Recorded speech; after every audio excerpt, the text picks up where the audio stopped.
ఓ మహర్షి, నిరంతరము నువ్వు నన్ను ధ్యానించటం చేత జగత్తులో ఆద్యాంతాలు లేని నన్ను చూస్తావు. నీకు సాటి లేని కీర్తి కలుగుతుంది.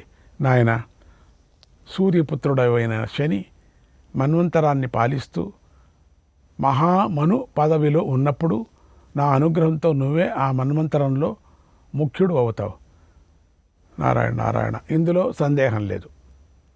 ప్రపంచంలో జరిగేది అంతా నా చేష్టా ఫలమే. ఇతరులు తల ఒక్కొక్క విధంగా ఆలోచిస్తూ ఉంటారు. నేను సర్వ స్వతంత్రుడనై నా ఇష్ట ప్రకారంగా ప్రవర్తిస్తూ ఉంటాను. ఈ విధంగా పరమాత్మ సారస్వతుడైన అపాంతరతమ మహర్షితో చెప్పి వెళ్ళి రమ్మని చెప్పాడు. ఇలా శ్రీ మహావిష్ణువు అనుగ్రహం వల్ల మొదటిగా నేను అపాంతరముడు అనే పేరుతో జన్మించాను. ఇప్పుడు ఆయన ఆజ్ఞ ప్రకారమే వశిష్ఠుడు వంశంలో వ్యాసనామంతో జన్మించి ప్రసిద్ధుడని అయ్యాను. నారాయణ ప్రసాదం వల్ల ఆయన అంశతోనే కలిగిన నా జన్మ వృత్తాంతాన్ని నీకు చెప్పాను అన్నాడు. జనమేజయ మహారాజా, ఇది నువ్వు అడిగిన ప్రశ్నకు సమాధానం. కష్టాలు లేని మా గురువుగారి జన్మ గురించి నీకు మొదట చెప్పాను. ఇప్పుడు తర్వాతి విషయం చెబుతాను విను. రాజర్షి, సాంఖ్య, యోగం, పంచరాత్రం, వేదాలు, పాశుపతం అనేవి నానా విధాలైన మతాలని తెలుసుకో. జ్ఞానబలంతో సందేహం లేని వారందరిలోనూ శ్రీహరి ఎప్పుడూ నివసిస్తూ ఉంటాడు. కానీ చెడు తర్కంతో సందేహిస్తూ ఉన్న వారిలో మాత్రం మాధవుడు నివసించడన్నాడు వైశంపాయన మహర్షి. శ్రీకృష్ణాయ పరమాత్మనే నమః. 350 అధ్యాయం. జనమేజయుడు వైశంపాయనుని ఇలా అడిగాడు. ఓ మహర్షి, పురుషులు అనేకులున్నారా లేదా ఒక్కడా? ఈ లోకంలో ఏ పురుషుడు శ్రేష్ఠుడు? ఈ లోకంలో ఎవరు సర్వోత్పత్తికి స్థానం అని అడిగారు. ఇక్కడ పురుష శబ్దానికి జీవుడు అని అర్థం. వైశంపాయనుడు ఇలా చెప్తున్నాడు. ఓ రాజా, సాంఖ్యాశాస్త్ర యోగశాస్త్రాల ఆలోచన రీతి ప్రకారం ఈ జగత్తులో పురుషులు అనేకులున్నారు. ఏకపురుషుడు అనే వాదాన్ని మీరు అంగీకరించరు. అందుచేత అనేక పురుషుల ఉత్పత్తి స్థానం ఒకే పురుషుడని ఎలా చెబుతారు? ఈ విషయాన్ని తెలపడానికి ఆత్మజ్ఞాని, జితేంద్రుడు, తపస్వి మా గురుదేవులైన వ్యాస మహర్షికి నమస్కారం చేస్తున్నాం. అధిక గుణవంతుడు, విశ్వాత్ముడైనటువంటి పురుషుడి గురించి చెబుతాను. రాజా, ఈ పురుష సూక్తం, వ్రతం, సత్యం అనేవి అన్ని వేదాలలో ప్రసిద్ధాలు.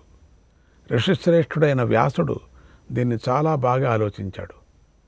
కపిలాది మహర్షులు సామాన్య రూపంగాను విశేష రూపంగాను ఆధ్యాత్మతత్వాన్ని చింతించి విభిన్న శాస్త్రాలను తెలిపారు. కానీ వ్యాస మహర్షి సంక్షిప్తంగా పురుషైకత్వాన్ని, అంటే ఒకే జీవుడు అనే విషయాన్ని తెలిపాడు. ఆ విషయాన్ని నేను గురుదేవుల కృపతో నీకు చెబుతాను. ఈ విషయం బాగా తెలిసిన వారు బ్రహ్మరుద్రుల సంవాదాన్ని ఉదాహరణగా చెప్తారు. దీన్ని విను. క్షీరసాగర మధ్యలో వైజయంతమనే పేరుగల ఒక ప్రఖ్యాత పర్వతం ఉంది. అది బంగారు కాంతితో మెరిసిపోతూ ఉంటుంది. అక్కడ బ్రహ్మదేవుడు ఒంటరిగా ఉండి ఆధ్యాత్మ చింతనం చేయాలని ప్రతిరోజు అక్కడికి వస్తూ ఉంటాడు. ఆ వైజయంత పర్వతాన్ని సేవిస్తూ ఉంటాడు. పూర్వం ఒకప్పుడు మేధావి అయిన బ్రహ్మదేవుడు అక్కడ ఉండగా ఆ సమయంలో ఆయన నుదుటి నుంచి ఒక పుత్రుడు జన్మించాడు. అతడు మహాయోగి, త్రినేత్రుడైనటువంటి శివుడు.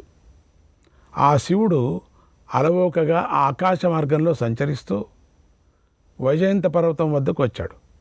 త్వరగా ఆకాశం నుంచి పర్వతం మీదకు దిగాడు. ఎదురుగా ఉన్న బ్రహ్మదేవుణ్ణి చూసి ఆయనకు చాలా ఆనందం కలిగింది. ఆయన బ్రహ్మపాదాలకు నమస్కరించాడు. అప్పుడు బ్రహ్మదేవుడు శివుణ్ణి తన కుడి చేతిలో పైకి లేవదీశాడు. చాలా కాలం తర్వాత తన వద్దకు వచ్చిన కుమారుడితో ఇలా అన్నాడు. ఓ మహాబాహు, నీకు స్వాగతం. నా అదృష్టం కొద్దీ నువ్వు నా వద్దకు వచ్చావు. పుత్ర, నీ స్వాధ్యాయం, తపస్సు చక్కగా సాగుతున్నాయా? నువ్వు ఎప్పుడూ కఠోర తపస్సు చేస్తూ ఉంటావు. అందువల్లనే మాటిమాటికి నీ తపస్సును గురించే నేను అడుగుతూ ఉంటానన్నాడు. ఆ మాటలు విని రుద్రుడు ఇలా అన్నాడు. ఓ దేవా, నీ అనుగ్రహం వల్ల నా స్వాధ్యాయము, తపస్సు చాలా చక్కగా సాగుతున్నాయి. వాటికి ఏ రోజు విఘ్నం కలగలేదు. ఈ సకల జగత్తు క్షేమంగానే ఉంది. ఓ దేవా, చాలా కాలానికి పూర్వం నిన్ను ఈ బ్రహ్మలోకంలో చూశాను. నీ పాదాలతో పునీతమైన ఈ పర్వతం మీద నిన్ను దర్శించాలని వచ్చాను.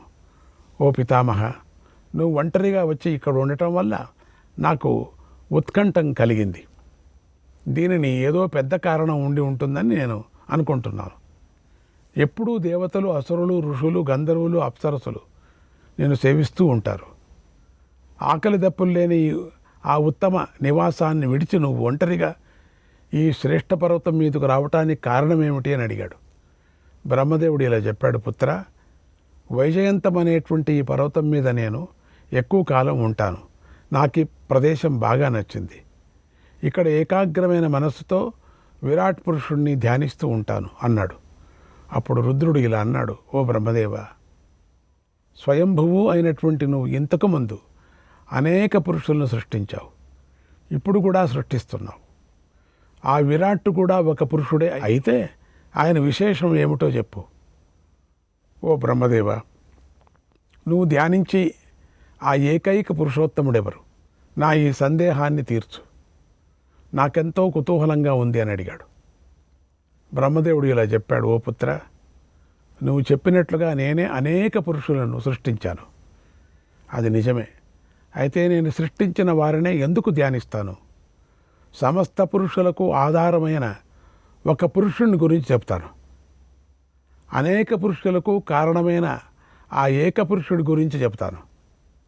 సాధన చేస్తూ చేస్తూ గుణాతీతులైన వారే విశ్వరూపుడు, మహత్తరుడు, సనాతనుడు, నిర్గుణుడు అయినటువంటి ఆ పరమపురుషుల్లోకి ప్రవేశిస్తాను అని చెప్పాడు బ్రహ్మదేవుడు. శ్రీకృష్ణాయ పరమాత్మనే నమః. 351వ అధ్యాయం. బ్రహ్మదేవుడు రుద్రుడికి ఇలా చెప్పాడు, ఓ పుత్ర, ఈ విరాట్ పురుషుడు సనాతనుడు, వికారరహితుడు, వినాశనం లేనివాడు, అప్రమేయుడు, సర్వవ్యాపి అని ఎందరో అంటారు. చెబుతున్నాను విను. నువ్వు కానీ, నేను కానీ, ఇతరులు కానీ సగుణుడు, నిర్గుణుడు, విశ్వాత్ముడు అయినటువంటి పురుషుణ్ణి ఈ చర్మచక్షులతో చూడలేం. జ్ఞానంతోనే ఆయనను చూడటానికి వీలవుతుంది. ఆయనకు ఏకత్వం ఉంది, మహత్వం ఉంది. కాబట్టి ఆయన ఒక్కడే పురుషుడు అని చెబుతారు. సనాతనుడైన ఈ శ్రీహరి మాత్రమే మహాపురుషుడనే పేరు ధరిస్తాడు. నీటిలో ఉన్న తామరాకును ఆ నీరు అంటదు. అలాగే పరమాత్మను కూడా కర్మఫలం అంటదు. కానీ కర్మలు చేసేవాడు, బంధమోక్ష సంబంధం కలవాడైన జీవుడు ఆ పరమాత్మ కన్నా భిన్నుడు. ఆ జీవుడికే 5 జ్ఞానేంద్రియాలు, 5 కర్మేంద్రియాలు, పంచభూతాలు, మనోబుద్ధులు అనే 17 తత్వాలు రాశీభూతమైన సూక్ష్మ శరీరంతో కూడిక కలుగుతుంది. అతడే కర్మభేదం వల్ల దేవ, నర, పశుభావాలను పొందటం చేత అనేక విధాలు అని చెప్పారు. ఈ విధంగా క్రమంగా పురుషుడి ఏకత్వాన్ని, అనేకత్వాన్ని చెప్పారు. చూసేవాడు చూడదగినది ఆయనయే, వినేవాడు వినదగినది ఆయనే, తెలుసుకునేవాడు తెలియదగినది సగుణుడు, నిర్గుణుడు అయిన ఆయనయే. నాయన, ప్రధానతత్వం అని చెప్పబడింది కూడా ఆ పురుషుడే. ఆయన నిత్యుడు, సనాతనుడు, వినాశరహితమైన తత్వము అవుతాడు. నాయన, నువ్వు అడిగిన ప్రశ్నలన్నిటికీ తగిన విధంగా సమాధానం చెప్పాను. సాంఖ్యయోగ శాస్త్రంలోని యథార్థ స్వరూపాన్ని కూడా చెప్పాను అన్నాడు బ్రహ్మదేవుడు. శ్రీకృష్ణాయ పరమాత్మనే నమః. 352వ అధ్యాయం. ధర్మరాజు భీష్ముని ఇలా అడుగుతున్నాడు, ఓ పితామహ, బ్రహ్మదేవుడు చెప్పిన శుభాన్ని కలిగించే మోక్ష ధర్మాలు నేను విన్నాను. ఇక చతురాశ్రమంలోని వారికి శ్రేష్టమైన ధర్మాన్ని చెప్పండి అన్నాడు. భీష్ముడు ఇలా చెప్తున్నాడు, ఓ రాజా, అన్ని ఆశ్రమాల్లోనూ ధర్మం స్వర్గఫలంగా, సత్యఫలంగా, మోక్షఫలంగా పాటించవలసిన నియమంగా చెప్పబడింది. ధర్మానికి యజ్ఞాది ద్వారాలు చాలా ఉన్నాయి. ఏ క్రియా వ్యర్థం కాదు. ఓ రాజా, ఈ విషయంలో పూర్వం నారదుడు ఇంద్రుడికి చెప్పిన ఒక కథను నువ్వు విను. నారద మహర్షి 3 లోకాలను ప్రఖ్యాతుడు, లోకాల్లోనూ సిద్ధపురుషుడు. అతడు వాయువులాగా అన్ని లోకాల్లోనూ అడ్డు లేకుండా సంచరిస్తూ ఉంటాడు. అలాంటి నారదుడు ఒకసారి ఇంద్రుడి ఇంటికి వెళ్ళాడు. ఇంద్రుని సత్కారం పొంది ఆయన సమీపంలో కూర్చున్నాడు. ఆ నారద మహర్షిని చూసి ఇంద్రుడు ఇలా అడిగాడు, ఓ మహర్షి, ఇక్కడ మీరు ఆశ్చర్యకరమైనది దేనినైనా చూశారా? మీరు చరాచరాలతో కూడినటువంటి 3 లోకాల్లోనూ కుతూహలంతో ఎప్పుడూ సాక్షిలాగా సంచరిస్తూ ఉంటారు కదా. ఓ దేవర్షి, మీరు ఏదైనా అద్భుతమైన విషయాన్ని విన్నారా, లేదా అనుభవించారా, చూశారా, లేదా చేశారా? నాకు చెప్పండి అని అడిగాడు. అప్పుడు నారద మహర్షి ఇంద్రుడికి ఇలా ఒక విపులమైన కథను చెప్పాడు. శ్రీకృష్ణాయ పరమాత్మనే నమః. 353వ అధ్యాయం. భీష్ముడు ధర్మరాజుకి ఇలా చెప్తున్నాడు, ఓ రాజా, పూర్వం గంగానదికి దక్షిణ తీరంలో మహాపద్మం అనే పురంలో ఒక విప్రుడు జీవిస్తున్నాడు. అతడు సౌమ్యుడు, సోమవంశంలో పుట్టాడు. వేదమంతా చదివాడు. ధర్మాత్ముడు, కోపం లేనివాడు, తృప్తిగా ఉంటాడు. ఇంద్రియాలను జయించాడు. ఎప్పుడూ తపస్సు చేసుకుంటూ ఉంటాడు. వేదపారాయణ చేసుకుంటూ ఉంటాడు. సత్యశీలం కలవాడు. సజ్జనుల చేత గౌరవించబడుతూ ఉన్నాడు. న్యాయంగా సంపాదించిన ధనంతోనూ మంచి శీలంతోనూ జీవితాన్ని గడుపుతున్నాడు. ఆయనకు చాలామంది ఆత్మీయులు ఉన్నారు. వారందరూ సత్వగుణం గలవారు. ఆయన సద్వంశంలో పుట్టి చక్కని ప్రవర్తన కలిగి ఉన్నారు. ఆయనకు చాలామంది సంతానం ఉన్నారు. దాని మూలంగా ఆయన లౌకిక కార్యాలు విడిచిపెట్టాడు. సత్కర్మ అయినటువంటి మోక్షం మీద ఆసక్తిని పెంచుకున్నాడు. కులధర్మాన్ని ఆచరించి ధర్మాన్ని ఆచరించాడు. ఆయన వేదోక్త ధర్మాలు, శాస్త్రోక్త ధర్మాలు, శిష్టాచార ధర్మాలు అనేటువంటి 3 రకాల ధర్మాలను మనసులో ధ్యానిస్తూ ఉన్నాడు. ఏం చేస్తే నాకు శుభం కలుగుతుంది, అసలు నేను ఏం చేయాలి, నాకు పరమగతి ఏది అని నిత్యం ఆలోచిస్తూ ఒక నిశ్చయానికి రాలేకపోయాడు. పరమధర్మం ఆశ్రయించి ఇలా కర్తవ్యం గురించి ఆలోచిస్తున్న ఆయన ఇంటికి ఒకనాడు ఒక ద్విజుడు అతిథిగా వచ్చాడు. ఆయన శ్రద్ధ గలవాడు. ఆ ద్విజుడిని ఈ విప్రుడు ఆదరించాడు, పూజించాడు. విధి ప్రకారంగా అతిథి సత్కారాలు చేశాడు. అతిథిగా వచ్చిన ద్విజుడు ఆదరించబడి హాయిగా విశ్రమించాడు. అప్పుడు ఆ ద్విజుడితో ఈ విప్రుడు ఇలా అన్నాడు అని చెప్పాడు భీష్ముడు. శ్రీకృష్ణాయ పరమాత్మనే నమః. 354 అధ్యాయం. విప్రుడు అతిథిగా వచ్చిన ద్విజుడితో ఇలా అన్నాడు, ఓ పుణ్యాత్మ, మీ మధురమైన మాటలతో నేను మీతో మైత్రిని చేస్తున్నాను. మీరు నాకు మిత్రులు కనుక నేను చెప్పే విషయాన్ని కొద్దిగా వినండి. ఓ ద్విజ, నేను గృహస్థ ధర్మాన్ని నా పుత్రులకు అప్పజెప్పి పరమధర్మాన్ని ఆచరించాలని అనుకుంటున్నాను. ఏ మార్గం ఆచరించాలో నాకు తెలియటం లేదు. ఏది నాకు మేలు చేస్తుందో చెప్పండి అని అడిగాడు. ఓ మహాత్మా, నేను ఒంటరిగా ఉండి ఆత్మజ్ఞానం కోసం సన్యాసం స్వీకరించాలని అనుకుంటున్నాను. కానీ సాధారణమైన బంధాలతోనూ భోగాసక్తితోనూ నా కోరికను నేను నెరవేర్చుకోలేకపోతున్నాను. ఇంతవరకు నా వయసంతా కూడా సంతానం కోసమే గడిచిపోయింది. ఇప్పుడు ఇక పరలోక ప్రయాణంలో పనికి వచ్చే ధనాన్ని మాత్రమే నేను తీసుకొని వెళ్ళాలని అనుకుంటున్నాను. ఈ సంసారం అనేటువంటి సముద్రం యొక్క ఒడ్డుకు నేను చేరాలనుకుంటున్నాను. నాకు ధర్మమయమైన పడవ ఎక్కడా, ఏ ఆశ్రమంలో లభిస్తుందా అని భావిస్తున్నాను అన్నాడు గృహస్థుడు. అప్పుడు అతిథి ఆ మాటలు విని ఇలా అన్నాడు, ఓ విప్రా, ఈ విషయంలో నేను నీలాగే ఉన్నాను. నీ పరిస్థితినే నేను అనుభవిస్తున్నాను. నేను అజ్ఞానంతోనే ఉన్నాను.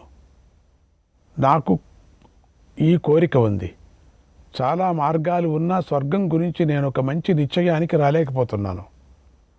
కొందరు మోక్షాన్ని మెచ్చుకుంటారు, కొందరు యజ్ఞఫలం గొప్పది అంటారు, మరికొందరు వానప్రస్థాశ్రమాన్ని మెచ్చుకుంటారు, కొందరు గృహస్థాశ్రమాన్ని పొగుడుతారు, కొందరు రాజధర్మాలను, కొందరు ఆత్మజ్ఞానాన్ని, కొందరు గురు శుశ్రూష ధర్మాన్ని, కొందరు మౌనవ్రతాన్ని ఆచరిస్తారు. కొంతమంది తల్లిదండ్రులకు సేవ చేస్తూ స్వర్గం పొందుతారు. కొందరు అహింసతోనూ, కొందరు సత్యంతోనూ స్వర్గం పొందుతారు. మరికొందరు యుద్ధంలో ఎదురు నిలిచి పోరాడి స్వర్గానికి చేరుతారు.